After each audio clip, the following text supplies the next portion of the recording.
AC's off. The clock is ticking. That's right. I can. So better be a fast meeting. That's right. As my wife calls it, you can double the more. All right, we're live, folks. Good evening, everyone. I would like to start our meeting by opening our code of conduct hearing, and I will let Mr. Seymour start our meeting. Thank you.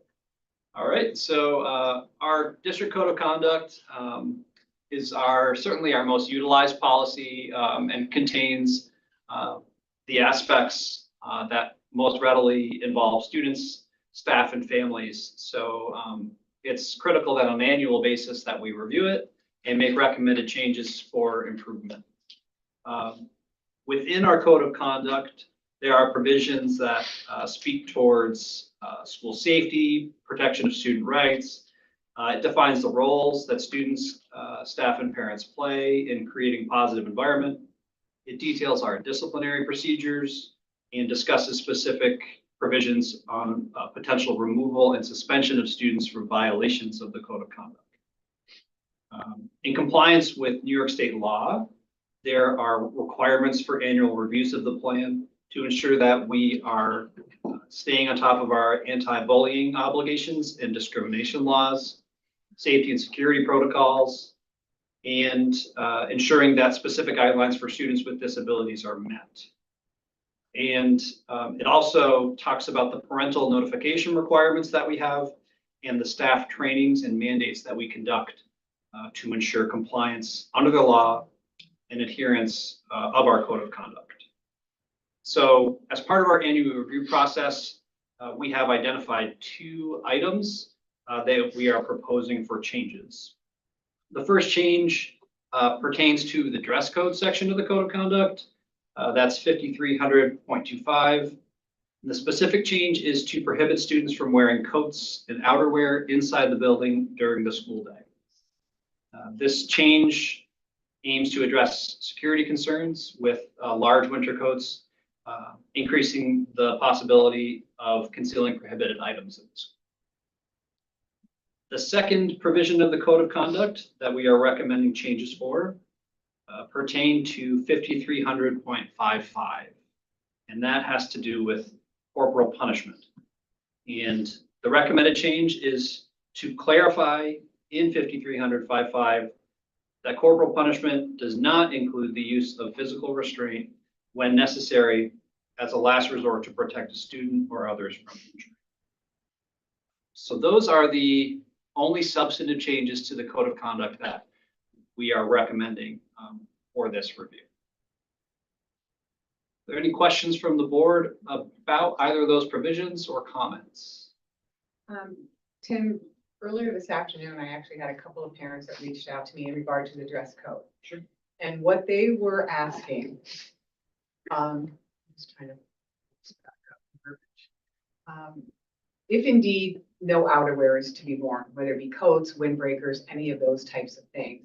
Both parents asked about wearing hoodies, because some of the hoodies, you get a kid in there with an XL hoodie on, big deep pocket in the front. They're not supposed to have the hoods over their heads. But if the whole thing of not allowing them to wear any jackets in school makes sense because of any type of concealment, wouldn't it just be easy to stuff something in one of those big pockets in front of a hoodie? I'm just throwing it out there, just that they brought up a good point that, I don't know.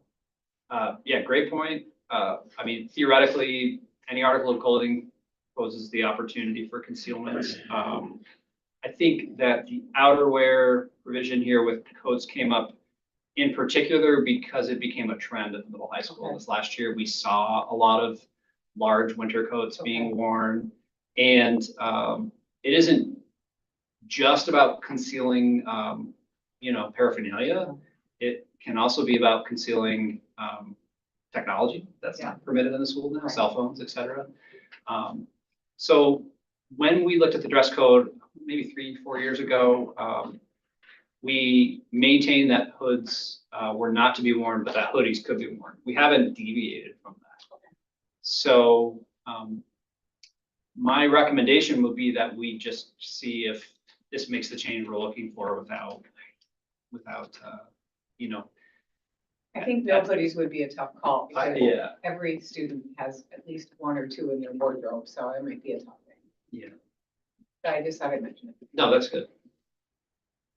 Any other thoughts, comments about the dress code or the corporal punishment definition?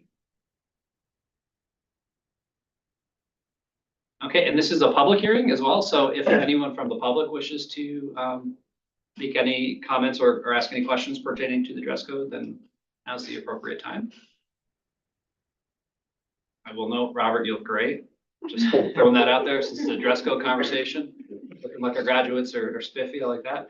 So in that case, we'll turn it over to you, Conrad. Okay, so with that, we'll close the code of conduct hearing. And we move on to opening up the safety plan hearing. And again, I will turn the microphone back over to Mr. Seymour to discuss that. Thank you. All right. So our district safety plan is also reviewed annually.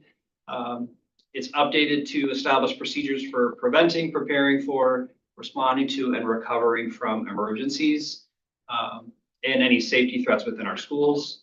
Primary goal, of course, being to promote the safety and well-being of our students and staff. So our safety plan has very specific guidelines that we need to meet in terms of emergency response, crisis management, and risk reduction. There are two primary legal instruments that underscore how district safety plans are reviewed and changed. The first is under education law 2801, which indicates that all public schools are required to develop, adopt, maintain safety plans. And the second is the SAVE law, Safe Schools Against Violence in Education, which mandates regular review of these policies. And the key aspect of the SAVE law is collaboration with local law enforcement agencies. So in line with those requirements, the district safety committee did convene on June 25th. I'm grateful to say that all of our law enforcement partners were represented. So we appreciate the time and consideration they gave towards reviewing our plan. We also, as the board knows, but the public may not, have been working on a year-long comprehensive security audit of the district with Alteris Security. And our plan reflects many of the recommendations from Alteris and our law enforcement partners. So in terms of the plan itself, if you were to compare last year's plan to this year, there are some changes. The first is a language change. New York State has changed the terminology around lockout and lockdown. When you go inside our school buildings this year and thereafter, you will see in almost every classroom and in the hallways and in public spaces, there will be color-coded sheets that indicate the different shelter in place, lockout, secure lockout, planning tools and strategies and terminology that we use in the event that we need to evacuate, lock down our facilities. So one of the requirements under New York State law is that in addition to this change in terminology, that we provide, we publicize those changes, and anyone who uses our facilities can readily see and access those. So we're doing a combination of things. We're doing QR codes where our safety plans protocols can be pulled up at a moment's notice by the public. And these sheets will be there for our staff and students to utilize as well. In terms of our additional changes to the plan, we've added a component of the plan called an after-school events annex.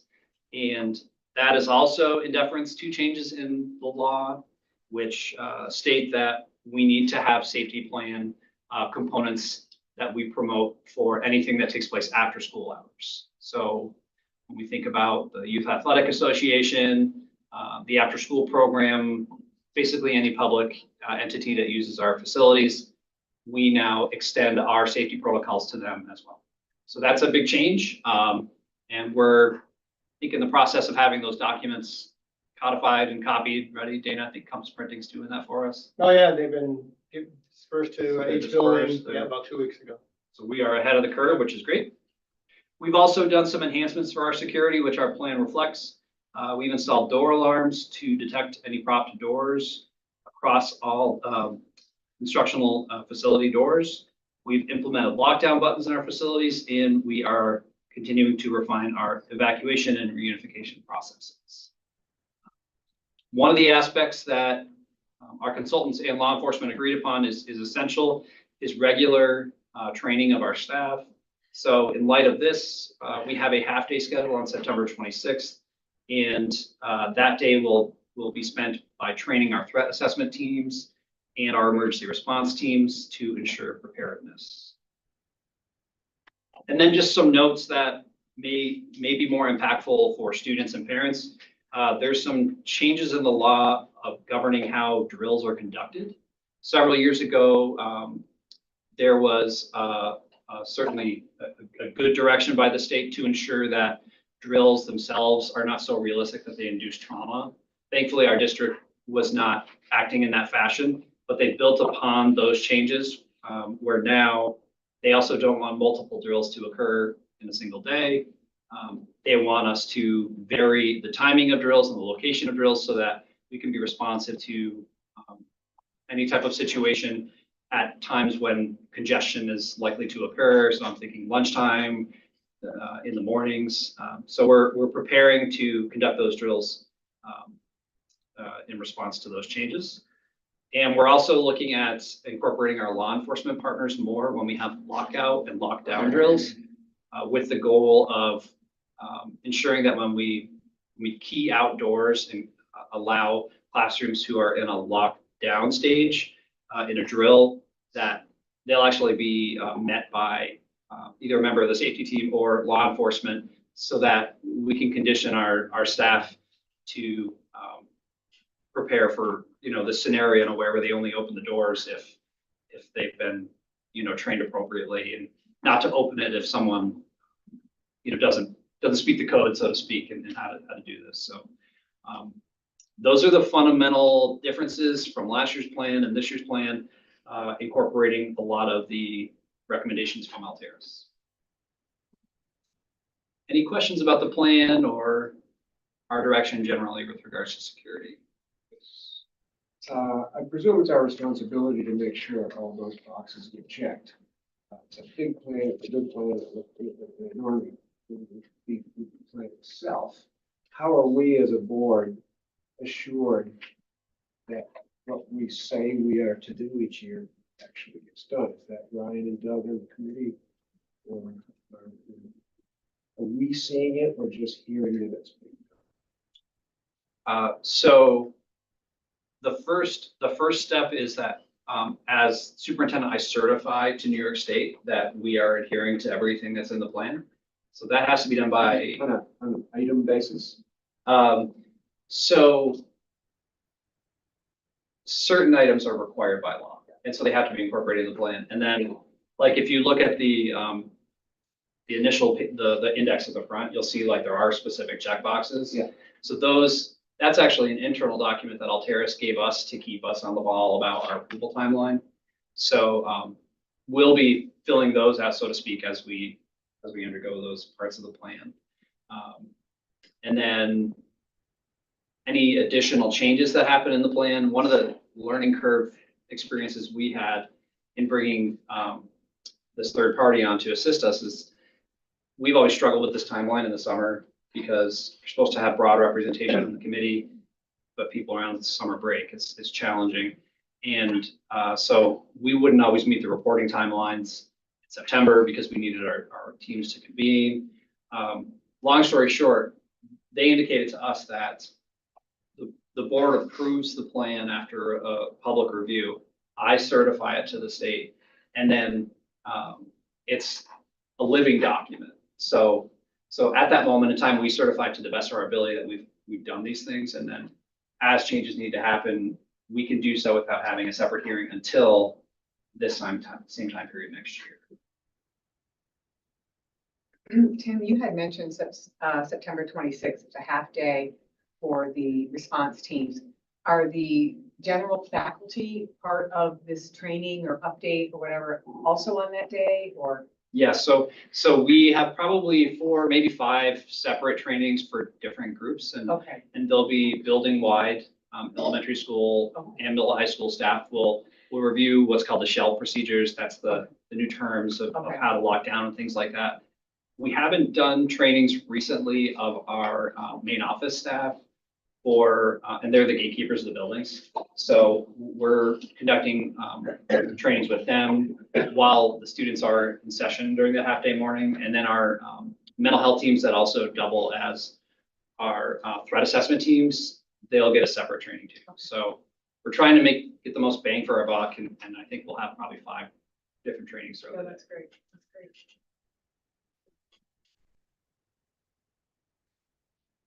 So my only comment is, thank you.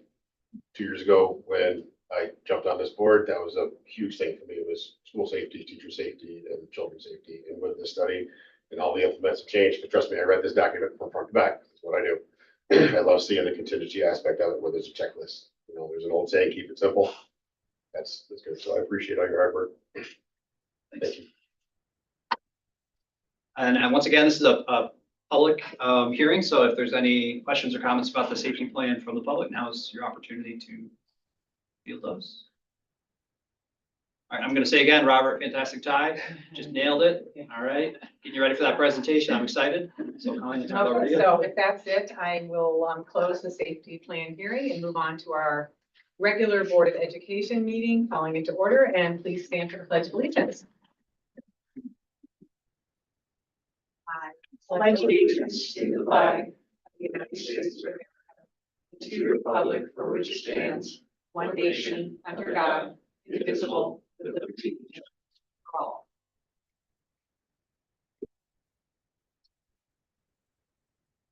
Our first item is the consent agenda. Recommended action, approve the items below which are included in the consent agenda. 8 minutes, 10A, setting of the tax levy and signing of tax warrants. 10E, CEWW resolution for ESY 2026. 10F, door hardening resolution, and 10G, special education, and 10J. May I have a motion, please? Great motion. Any discussion on any of those things?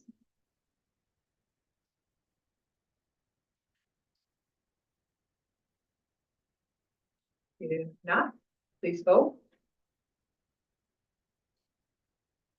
And Karen, I just want to confirm that 10J is now on consent. Yes. Okay.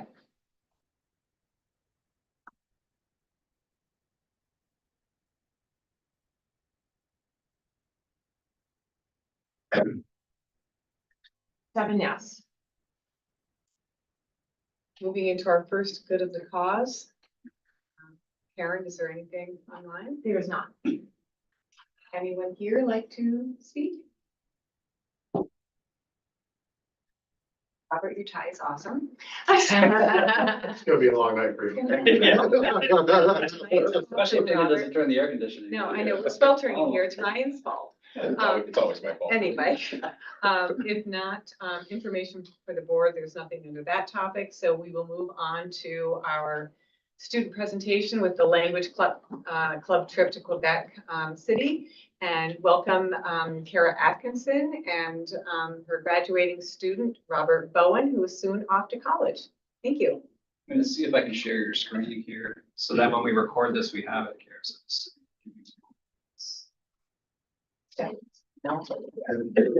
But in. Nobody supports her.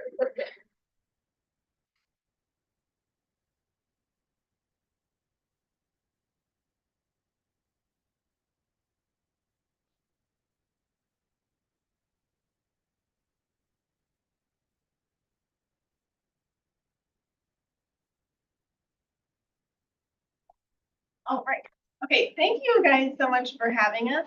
So I am Karen Atkinson, a French teacher in the middle high school. Robert Bowen, just graduated this past year.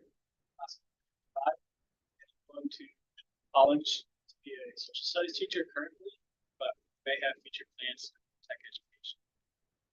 And I've had Robert for 4 years, and he is the language club president. So thank you so much for coming, Robert. You want to? Absolutely.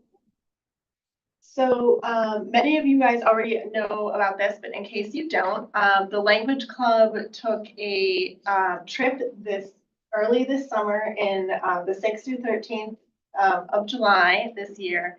And we fundraised for about a full year in order to get there. And the club worked extremely hard to do that. So we spent a week in Quebec City. So I have our fundraising kind of broken down a little bit, but essentially the entire project so we had 9 students who went on this trip in high school. Then the entire trip cost a little bit shy of $16,000 total. And the student-led fundraisers, that was when all of the students in the club did individual fundraising. So we did a ton of fundraising, as you can see. And we raised about we raised $2,321. And out of those, we sold soap. You want to talk about some of the things we did? Sure. When we first got together as a club, we were trying to brainstorm ideas of how to make money. And one of our first ideas was making crepes for faculty. And I'm pretty sure it was only for faculty until Winter Carnival when we did make crepes for students, but they didn't have to pay for that. Yes, that was the crepe thing was a big hit. So we made a lot of money on crepes, as you can see. And then we sold soap. We did a coffee fundraiser. We did a plant fundraiser. And I think that's it for that. So that's our total there. Thank you. The big push was grant fundraising. So we are extremely grateful to the community for all of the grants that we received. So through the North Alba Cannabis Sales Taxation Fund, that was our biggest grant that we got. We got $5,000 for that. The Adirondack Foundation Foreign Language Enhancement Fund, they are super supportive every year of any type of projects that we do. So we are extremely grateful. They gave us $3,000. And then we got funds also from the Ed Op Fund, and then the Dunmeyer Family Fund, as well as the Rotary Club, that in terms of grants. So we are extremely grateful because we were very, very lucky. And other fundraising also, we are extremely grateful to the district because we know it costs money to get up there. So we had Mike was our driver and he was amazing. So we left the school, drove up, he dropped us off, drove back, and then did it again the next week on Sunday. And he was a fantastic driver, right, Robert? Yeah. So we had busing from the district. We also had other people who also helped, like Sam's Club, Hannaford, Hill and Hollow Music, and that sort of thing, as well as, of course, families, teachers, and all sorts of community members to help towards everything from passports to our way up there. So, and some of the things that we did just even prepare mentally for the trip. So the club throughout the year did a bunch of different things. We went to a concert that was helped by Hill and Hollow Music. So this was the Vent du Nord, and it's a Quebec traditional band. And then we also did some cooking and that sort of thing for the language club. We did some traditional Quebec foods. Do you remember what some of them were and your favorite? There was poverty cake. Oh, yes. Okay. There's a thing called pudding chômeur, and it literally translates to unemployed pudding, but it is extremely popular dessert and from Quebec that we made. Yeah. So then it's a maple syrup dessert. So one of the first things that happened before we actually went towards the spring was the students received their host families, and we mapped them out on the map at Quebec. So the students were paired in groups of 2 for the most part, and one was as a single person, and students were in host families. So we mapped them out, and then also we had the students kind of get excited about it because a few weeks ahead of time they were able to email the host families and start talking to them, which was an exciting thing because essentially I said, no Google Translate. They had the attempt and then they could just send it off, or this was an exchange back and forth with myself and a student saying, like, is this okay? Is this okay? So, yeah. And then I just have a couple of things in here. I won't read these off, but because we'll have the link available to you guys, but I have quotes from student reflections in this, but I can just kind of sum them up as we go along. But one student made a reflection that just about how nervous they were for and how awkward they thought the host families were gonna be. Of course, kids thought that. And Robert as well, roomed with Jim. He had you can talk about your host dad if you want to now or later. You want to talk about right now? Sure. Jim and I had a host dad where we were initially like a little nervous because it was just a single guy, and the company that facilitates the trip and organizes the trip had him send us a letter of the things he likes and a little bit about himself. And so we found out he is a single man who lost his wife. She passed away a few years ago. And he is into motorcycles and Tesla, the company, a lot. But yeah, we just get to learn a little bit about him. And once we got there, he was a character. He was a good guy. He was a nice guy. He had some interesting quirks. Like one thing I do remember is he had a calendar of April on his wall the whole time. I was like, Renaud, why is there a calendar of April? And he was like, oh, that's my picture. I took the picture on that calendar. I was like, oh. But so yeah, thanks, Robert. So he had actually had an example of a host parent that everyone was like, oh my gosh, you have a retired man and he's single, like what the heck? But then turns out Robert and Jim actually hit the jackpot because he took him everywhere. And they did a ton of stuff, actually more stuff than most students did, just because he had so much free time. And then, so this is actually my host mom from 2018. So this is kind of like what it's all about. So we did this trip in 2018. She was my quote unquote host mom. She's pretty much my same age. And we stayed in touch. We see each other multiple times a year. And then that's who I stayed with. And then this is Madam Inhelder from Osable Valley. But we ended up staying with her. It was super convenient, but amazing. But it's all about those lifelong connections. It doesn't always happen like that, but sometimes it does, and it's awesome. So our daily schedule was really packed. Essentially, kids got up very early.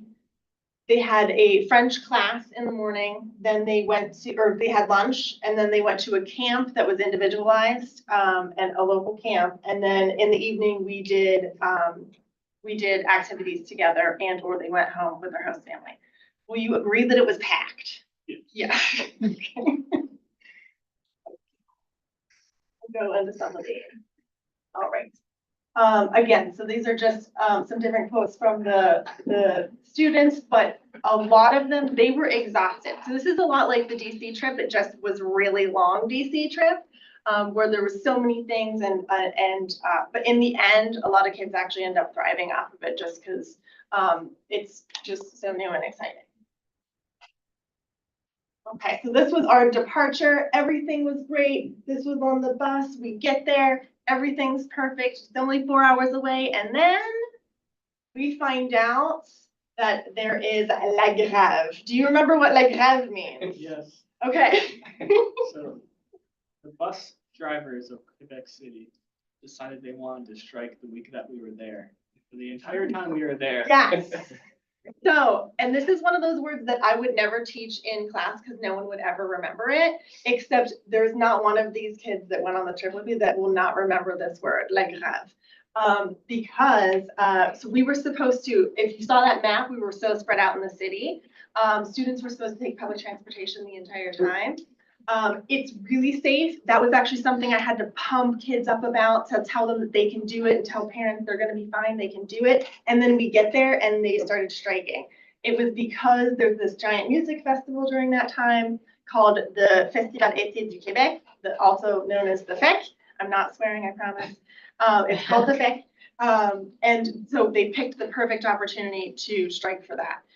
So we had amazing host families because they essentially had to shift around the entire itinerary, and then we had to have our host families do much of the transportation burden. So Karen, you said there were 9 students. How many total went with you with the adults that must have gone along? So it was 9 students and then just myself and 1 adult. Okay. So with the Catherine Inhelder from Ostable, Okay. she's a French teacher in Ostable. So this is just an example of, so this is the school, the College Merici, that's inside the campus at lunchtime, and then, This is my friend, oh yeah, there you go, connection. my friend Noah. He's from Toronto, and he was just new to French. So in this program, there's all levels of French speakers, from just beginning knowing no French at all to people who are nearly completely proficient. Yeah, very good. Yes, so this is just an example of one teacher, and a student, Alexandra. And students ahead of time, so besides getting their host families, they had to take a proficiency test, to kind of place them appropriately to know what level they would be in for the course. So that was the school in the morning. Oh, go ahead. Brought an American football to Quebec City, and this wasn't a goal at the start when I brought the football, but it became a goal over time that I was going to throw a football with as many different nationalities as I could. And so I was able to throw a football with a Canadian, a person from China, a Colombian, and a person from Mexico. I was so happy you brought that football. There was a lot of waiting time because of the strike. Because of the strike and the transportation, there was a lot of waiting time. So the football came in handy, and that was very awesome. So yeah, you want to. Classes in the morning, camps in the afternoon. So 2 students did equestrian camp. So this is Calvin on his horse Spooky and Kaylee on their horse Cherry. Neither of them had ridden horses ever before, and so they took total beginners. And then Fiona, this is the only picture I have of Fiona playing. She's not even playing tennis, but she has her racket. So she did not take any pictures, but she did the tennis camp and on another part of the city. So they did that in the afternoon, and then William he took a lot of pictures. He's in none of them, though, of course. So he did cooking camp. So he took pictures every day of all the wonderful things that he was making. So that's what he did in the afternoon. And then most students, actually 5 of them, which was just shocker because last time nobody did this camp, 5 of them did theater. Robert was one of them. This was their wonderful teacher. What was his name? Emmanuel? Okay. And so actually, why don't you talk about what you guys did? So what you had to do from the beginning and then. In the beginning, there was some issue where the teacher that was supposed to teach it was not able to do it. So they called Professor Emmanuel in last minute, and he's a full-fledged actor in Quebec City. Like, he had an agent who was getting him jobs throughout the week, and he would tell us about it. And this was my first time ever experiencing anything with theater. We made an entire theater production in 3 days, and the script was very difficult for me because I'm not way too proficient in French, so I did forget my lines very often, and even during the show. But it was a lot of fun, and everyone enjoyed it. So it was their camp decided to break into 2 groups, and so this is actually Alexandra, Lily, and Jay. So they ended up writing their own. They learned about theater, learned about writing scripts, wrote scripts themselves. He had them edit it, and then they acted it out by the end. So this was actually the room that we were in by the very end. A lot of people, all the adults in the adult classes, end up watching the scripts that they ended up creating. We won't, whenever you click, don't click yet, whenever you click, it will actually end up playing their play. We will not play it, but it'll be available as a link, and it's adorable because you can actually see Robert forgetting his lines a little bit at one point, with Emmanuel in the background, like feeding him lines, and everyone's like, yeah! Okay, and the audience, like, so proud of, you did it, Robert. Okay, but yeah, you're gonna have to, so that. Like to watch the play at some point, you are welcome to. And then the same thing will happen for the next couple slides. So one of the, in the afternoon, we did group activities. And again, this was a challenge and it got all mixed up in how we had to actually arrange it, but we were able to do everything that we had planned on doing just because of the la grève. One of them was the cabane à sucre. So cabane à sucre is actually the Adirondackers mostly know what this is. So it's just where they make maple syrup. So it was a traditional sugar shack meal. And are you guys all familiar with this or no, or yes, no? This was a very new experience for me. They encouraged you to try everything that they gave you with maple syrup, and I haven't done that before. And so I really found out I liked home fries with maple syrup, and it was pretty good. So the same thing. Andy agrees with you. The same thing will happen, that it'll play for a second. So there was traditional music, someone playing traditional music and spoons and singing traditional songs there as well. It was pretty jam-packed and kind of crazy that day, but you'll see it for a second and then it's.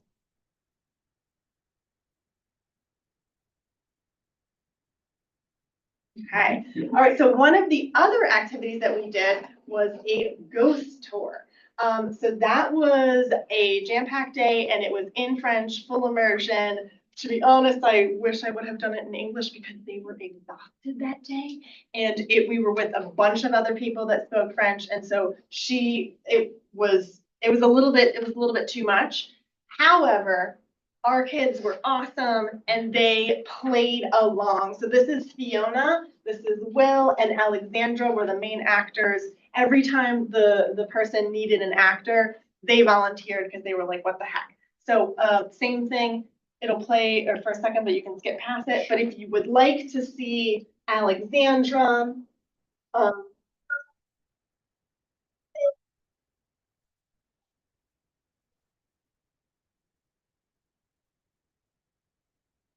yeah. Pretty amazing. They were such good sports, it was crazy. So this, Robert, you can talk about this in a second. But this is the FEC, so it's the Festival Été du Québec. This was something that I have never been to. To be totally honest, I would never go back with students during this time.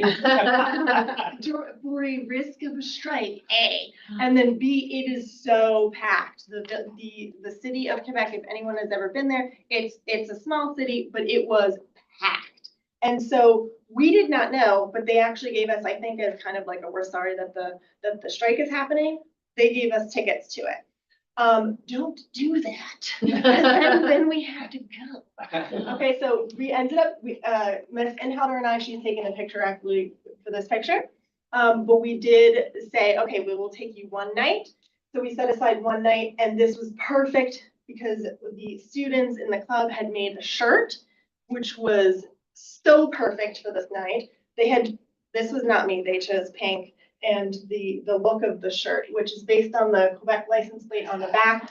But I said you were wearing your shirts that day. It was perfect. They were all very, very easily identifiable. And we were able to go to the fact that was a late night. But it was, again, much like the DC trip probably, where you want everyone's favorite thing to be the Capitol, but it's probably the hockey game and or Hamilton and or the escape room. That was a lot like that. I wanted everyone to like the classes most. Yeah, right. It was right here.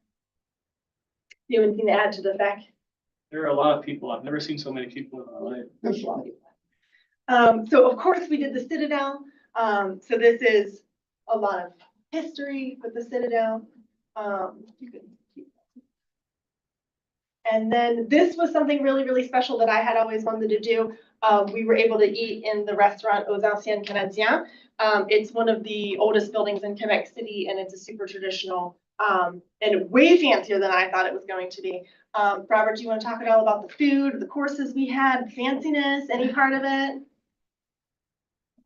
Did you like it? It was all traditional. Yeah, I really liked it. I was very full because the appetizers they gave us were very filling.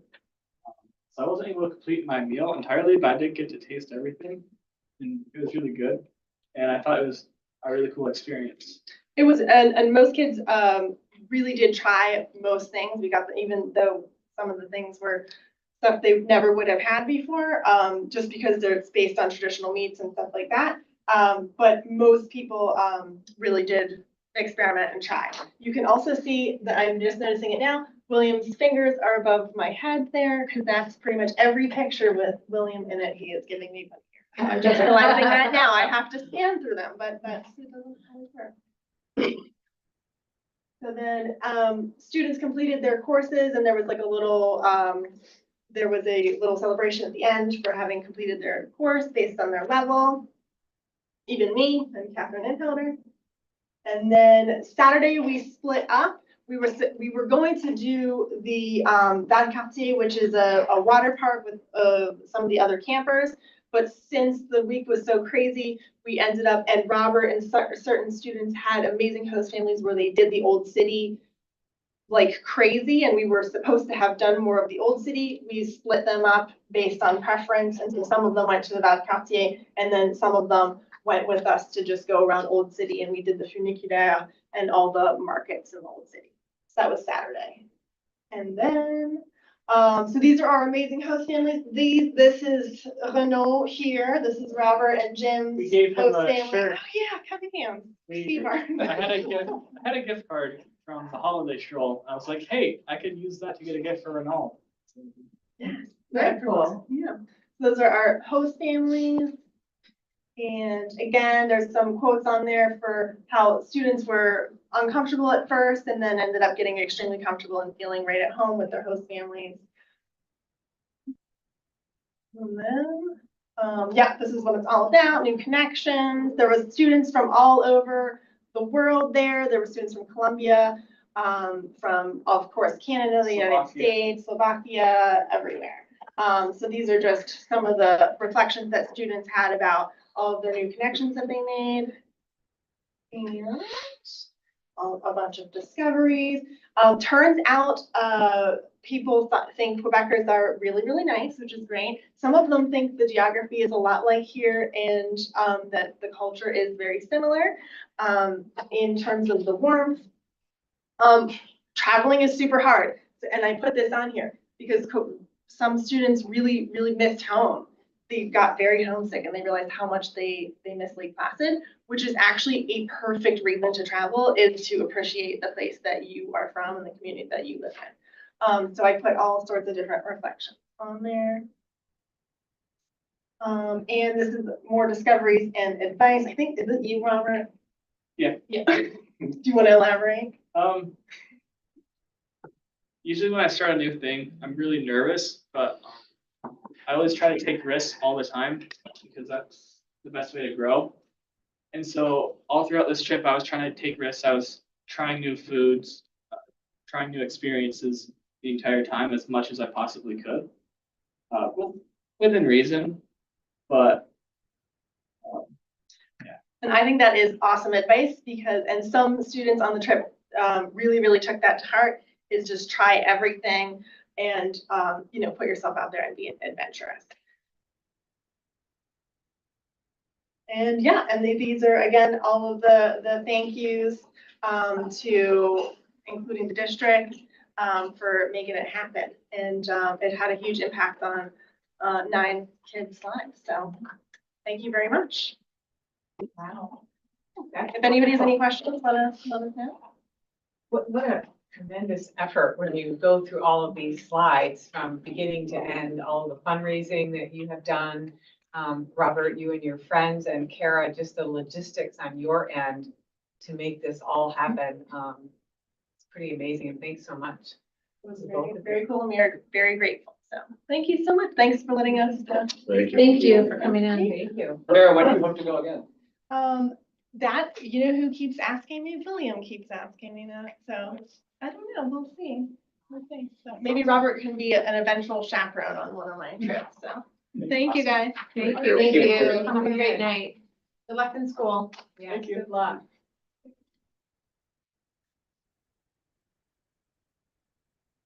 Okay, we're going to move on to a proposed executive session, recommended action, motion to go into executive session for the purposes of discussing the sale of certain property. May I have a motion, please? I'll make the motion. I will second. Please vote.